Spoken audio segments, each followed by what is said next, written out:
Generalised least square method, इसको हम जानेंगे कि ये क्या मेथड है और OLS से क्यों बेहतर है ना। तो GLS जनरलाइज्ड लीस्ट स्क्वायर,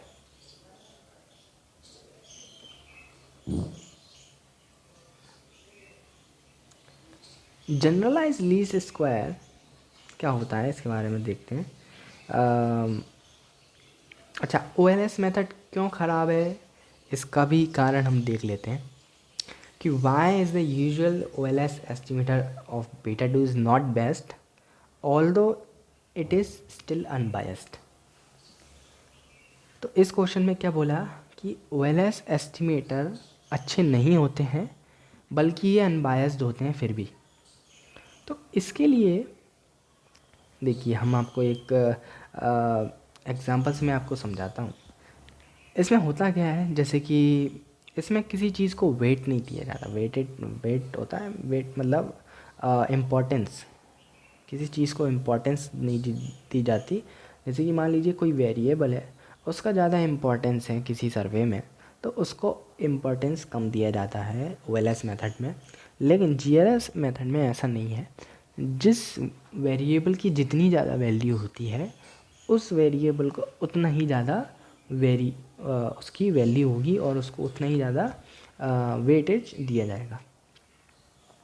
तो ये वेटेज दिया कैसे जाता है, तो इस वीडियो में हम यही देखेंगे। So it assigns equal probability of importance to each observation, but a method of estimation is known as the generalized least square takes such information into account explicitly and is therefore capable of producing estimators that are blue, that means best linear unbiased estimator. To see how this is accomplished, let us continue with the non-familiar two variables model. तो मैंने यहाँ पे definition बोली कि ये जो है equal probability, equal weights और इम्पॉर्टेंस हर एक ऑब्जर्वेशन को देता है, और इस मेथड को हम जनरलाइज लीस्ट स्क्वायर के नाम से जानते हैं। और हम इसे एक मॉडल से एक्सप्लेन करेंगे जिसमें टू वेरिएबल मॉडल यानी कि YI β1 plus β2 XI plus UI। Okay, अब हम अपने काम को आसान करने के लिए यहाँ पर YI is equal to β1 X0I plus β2 XI plus UI। X0I is equal to 1, यहाँ वैल्यू है X0I की, बिकॉज यहाँ पे 1 रखेंगे वापस ही आ जाएगा वो इक्वेशन में, है ना। अब यहाँ पर हम इसका डिवाइड कराएंगे सिग्मा i से। बोथ साइड हम यहाँ पे डिवाइड करेंगे और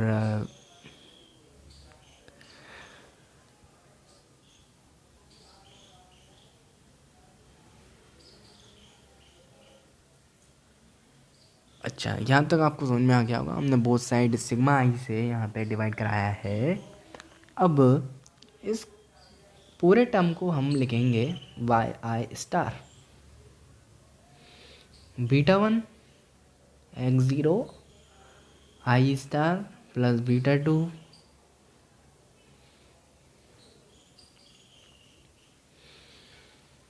XI star plus UI star. ये आ गया आपको, ये इक्वेशन आ गई किसकी, GLS एस्टिमेटर की, है ना। ये हमारा GLS एस्टिमेटर का मॉडल है।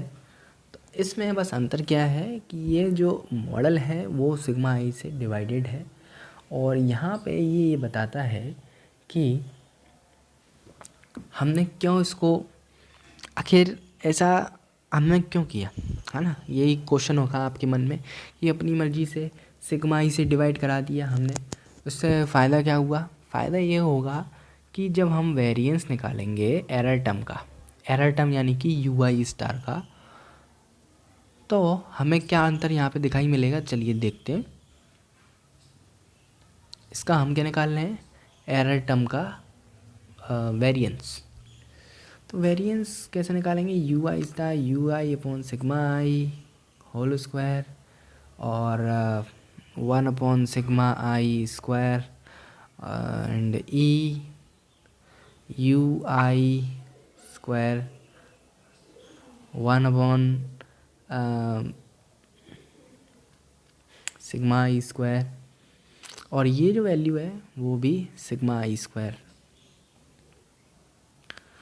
तो यहाँ पर कैंसिल आउट होके 1 आ गया, यानी कि वेरिएंस जो है हमारा एक 1 आ चुका है, जो कि एक कांस्टेंट टर्म है।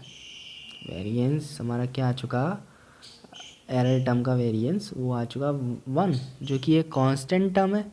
और कांस्टेंट टर्म से फ़ायदा क्या मिलेगा कि जो वेरिएंस होगा वो होमोसेडेस्टिक में बदल जाएगा, क्योंकि होमोसेडेस्टिक कंडीशन में हमारा वेरिएंस जो था वो कैसा था, इक्वल।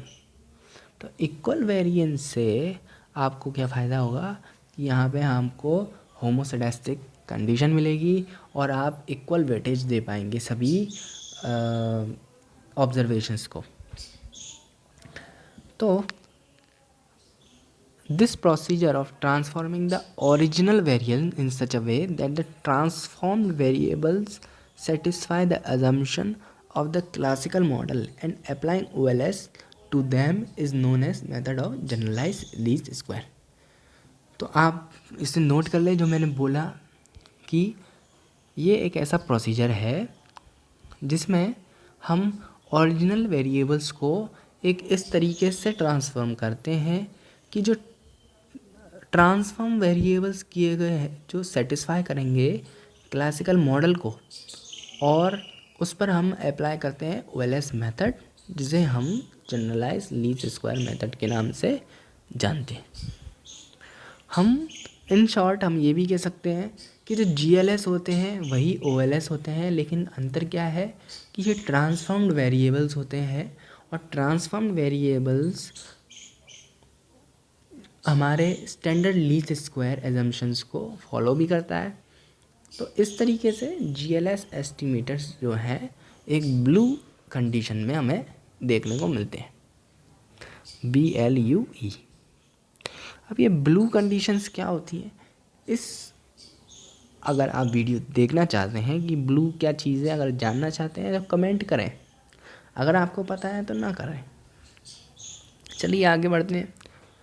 अब यहाँ पे हम अपनी एक्चुअल मैकेनिक्स हम यहाँ पे करेंगे। तो यहाँ हम देखेंगे कि जो हमने वैल्यू थी वाई आई अपॉन सिग्मा आई बीटा 1 स्टार x0 आई अपॉन सिग्मा आई बीटा 2 स्टार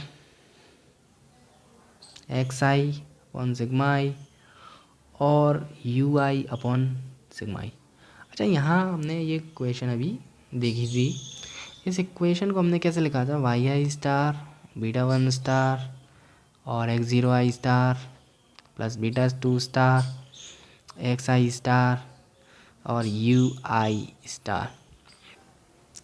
अब हमें मिनिमाइज करेंगे GLS to obtain GLS estimators. अभी हमें GLS एस्टिमेटर्स निकालने हैं, तो वो कैसे निकालेंगे, बस अब यही निकाल रहे हैं हम। तो GLS एस्टिमेटर्स को निकालने के लिए हमें मिनिमाइज करना होगा सिग्मा यू आई स्क्वायर को। ये OLS मेथड जैसा ही है सेम, इसमें हमें यू आई स्क्वायर को मिनिमाइज करना होता है by squaring of both sides of equation. जो हमने अभी निकाली थी इक्वेशन कौन सी, ये, इसको हम क्या करेंगे, स्क्वायर करेंगे और समेशन कर देंगे बोथ साइड और स्क्वायर कर देंगे, है ना। तो ये आपको समझ में आ गया होगा कि किस तरीके से स्क्वायर करते हैं, क्या करते हैं। तो मिनिमाइज़ करना होता है, तो बस यही तरीका है, यू स्क्वायर को इधर ले आओ और स्क्वायर लगाओ, सबका स्क्वायर करो और उसका समेशन कर दीजिए। समेशन करने से आपका जो इक्वेशन है वो मिनिमाइज़ हो जाती है। जैसे हम लीस्ट स्क्वायर मेथड भी कहते हैं। अगर आपने लीस्ट स्क्वायर मेथड पढ़ी हो, अगर नहीं पढ़ी है तो भाई कमेंट करो, उसको भी समझा देंगे, है ना। तो यहाँ पे स्क्वायर आएगा एक्स आई स्क्वायर, यहाँ पे लिख नहीं पा रहा हूँ मैं, beta two X I square. अब यहाँ हम क्या करेंगे, sigma U I upon sigma I, इसको खोल देंगे क्योंकि इससे हमें फ़ायदा मिलेगा एक, जो अभी आप देखेंगे क्या फ़ायदा मिलेगा। सिग्मा आई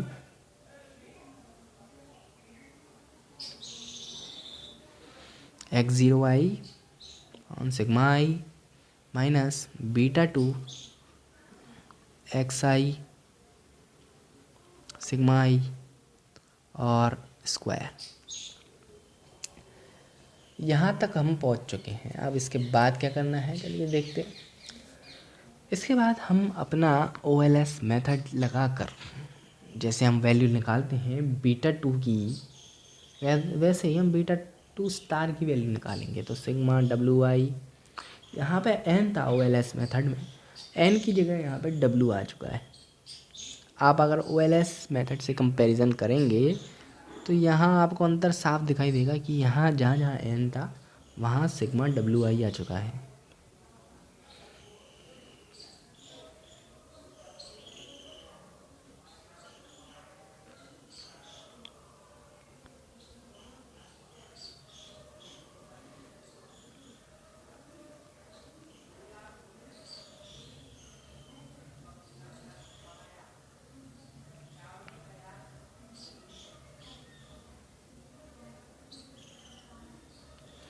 यहाँ पे वाई आई लिखेंगे और ब्रैकेट क्लोज करेंगे, ओके। ऐसे ही वेरिएंस बीटा टू स्टार निकालेंगे तो हमें क्या वैल्यू मिलेगी, sigma W I upon sigma W I x I square minus sigma W I x I square. अच्छा, वेरिएंस आपको समझ में आ गया होगा कि वेरिएंस OLS मेथड जैसा ही है, n की जगह सिग्मा डब्ल्यू आई रखा है। और यहाँ पे weighted what is the W I को निकालने के लिए हम 1 अपॉन सिग्मा आई स्क्वायर करेंगे, है ना। तो ये डब्ल्यू आई है। अब डब्ल्यू आई की वैल्यू भी तो पता होना चाहिए, तो हम इसको इसमें रख के निकाल सकते हैं। सिग्मा आई हमें पता ही रहता है क्या होता है, बस इसमें रख दो, आंसर आ जाएगा। तो बस इतनी थी GLS मेथड, किस तरीके से GLS मेथड निकालते हैं इस वीडियो में हमने जाना। अगली वीडियो में हम और पढ़ेंगे हेटेरोजीनिटी के बारे में, और नई वीडियो पार्ट 1 इसको मैंने बनाया है, पार्ट 2 और देखिएगा। तब तक के लिए शुक्रिया इस वीडियो को देखने के लिए।